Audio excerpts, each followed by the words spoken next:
আজকে সকালে 9টার সময় আমার মেয়ের ডেলিভারি হওয়ার পরে আমার দেখাইয়া রুমনিয়া ঢুকাইছেন নার্স এবং ডাক্তার।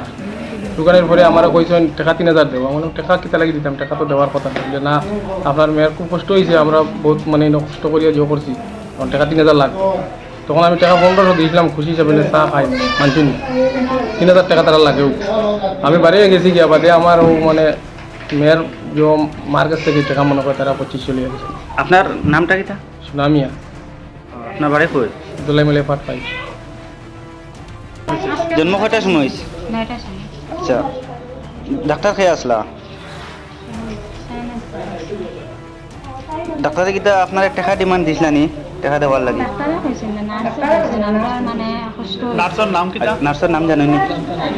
হাফসারে তো অতটা না জানি আমি। আচ্ছা, আইয়া কিটা কইছেন তাই? কইতরা এখন তো মতন বাচ্চা হইতে তো আমরা তো কষ্ট করছি এখন। কিতা কথা এখন তুমি তো নম্বরে পুরা একটা দিন পয়সা করে দিলা এরকম করে কথা। নাইলে তো আমরা আপনার কত বাচ্চা দিছেন? না জন্ম লইল না, আমরা রেফার দিলাম। আমরা বলছি এখন আমরা কষ্ট করে রেফার দিলে থাকবে, রেফার দিলে এই সময় তো রেফার দিলে বাচ্চা প্রথম হয়। তারপরে কত দিছেন? বাদে কইছেন টাকা 3000 দিবার লাগে, বাদে আমরা 2500 দিছি। 2000 দেবার কথা কইছেন, এবার আমরা খুশি হইছি না। বাদে আর 500 টাকা দিয়া কইছে যে আপনারা খুশি হয়ে যাবেন।